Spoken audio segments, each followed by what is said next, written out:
Hello everybody, this is Fernando for the latest Cryptids and Monsters video. Alright, another entry here based on one of your past suggestions. This one from over 2 years ago again, and this one also mimicking some of the other recent videos I've done with regards to yet another lumberjack tail cryptid. You know how much I love these. And this one now, I love this one because it seems to now take the cake when it comes to how weird, how obscure, how bizarre that these cryptids are. So absolutely happy to share with you this brand new cryptid. It has to do with a cryptid that has been around since apparently the late 19th up to the 20th century or so. And interestingly enough, you can go find it at a very specific region here in the US. So unlike some of the other cryptids where it's kind of like ballpark guessing where these things are located, this one has a very distinct place to go see it if you're lucky enough. So I'm going to share that too. So I'm talking about the cryptid that's known as the Whintosser, or otherwise known as the Central American Whintosser, which you're looking at a drawing of here. Instantly it stands out, doesn't it? Unlike anything you've ever seen before. I mean, it has some very unique, some very bizarre traits associated with it. So here's all the information tied to this lumberjack cryptid. Again, it's a creature that has apparently been around since the late 19th, early 20th century days. So again, pretty much during a time period whenever there was the Wild West and the frontier and people moving out west. Now, as far as the location that I was mentioning earlier, you have to go to the coastal ranges of California. Specifically, there's a place there that's called Isthmus. Isthmus? I hope I'm saying that correctly, but that seems to be the location for wherever this thing is. And if you go there, if you're lucky enough, then you're able to catch it in its prime. It either haunts, I guess, some of the rocky areas there, or maybe even some of the wooded areas as well. But if you have that opportune chance and you happen to be there, that's where you'll see this. Now, as far as its body and how distinct it looks, let's go ahead and we'll share that info here. So it has apparently a triangular body. I know it's kind of hard to see in that particular picture, but it has a triangular body, and then with it, it has a neck with what looks to be like a lion's head almost of some sort tied to the front, and then on the back it has, of course, legs reminiscent of either a lion or some other type of large cat-like creature. Everything else though about the body, that's where it starts getting into a whole other Twilight Zone area. Of course, you can see that it has many more either arms slash legs tied to its body, and the whole purpose of this, and the reason why it's called the Whintosser, it apparently can spin its head and spin its tail up to several hundred times per minute. I'm trying to capture in my mind how that would look, considering what we're looking at right now. And the closest I can come up with is, like, imagine like the Tasmanian Devil from the Warner Brothers, those awesome cartoons that the Tasmanian Devil was in. When that thing starts spinning, imagine that, but instead of spinning vertically, like let's say a top on a table would, turn it sideways, and then you have something like this. I don't exactly see why it would do that. Like, is it like a defensive method? Is it an offensive method? Is that how it hunts?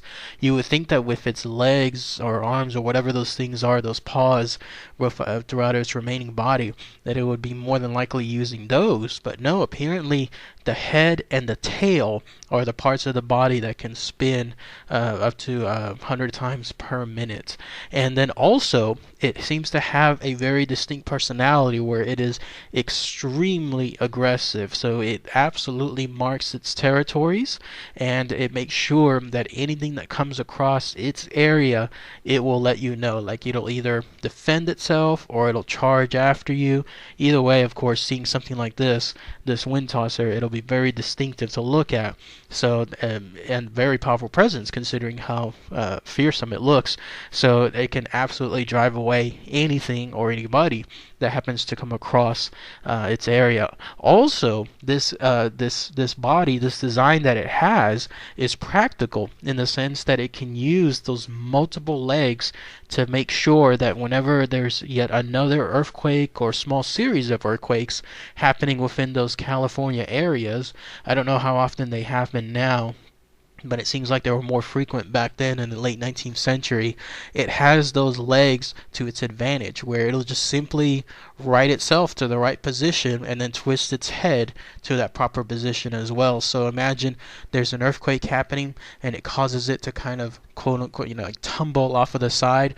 To it just simply tumbles to one side, and then at that point it's right itself up because it just simply turns its head towards that same direction, and so it'll basically never be in a wrong direction. Kind of like how I could imagine it, like how cats do it. They have that very distinct feature where a cat could be thrown from anywhere. Let's say it accidentally falls off the side of some of ledge on a house or anything along those lines, it'll always right itself up to a perfect position.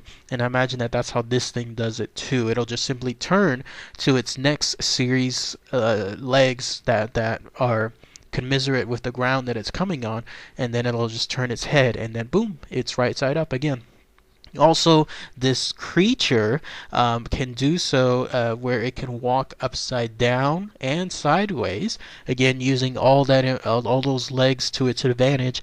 Its fur has a very distinct feature too. It is considered quite bristly and even has enough angles on it where it's considered sharp. So imagine it being very matted, very thick in some places. It's not something that you can actually like pet and touch and, let's say, feel a soft touch. No, in this case it would absolutely be something more thorny like as far as its animal's fur.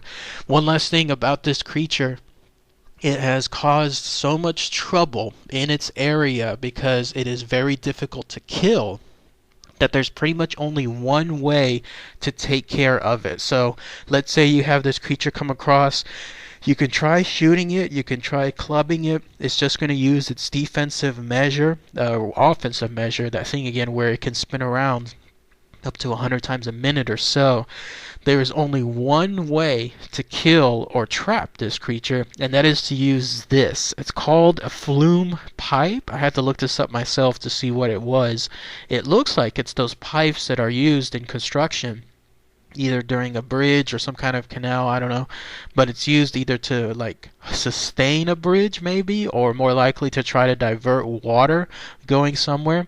Either way, the whole purpose of this flume pipe with regards to this creature is when you trap it within it and its body essentially being perfect to get stuck in one of those pipes, there it is, this Whintosser within it trying to get out. But it's almost like that Chinese trap, the one that you do with your fingers, where your fingers go into that contraption and then they get stuck, and the more you try to pull out of those, then the harder it is to do so. Same concept. This Whintosser, stick it into one of these flume pipes, its perfect body will get itself stuck within it, and there it is trying to break out as much as it can.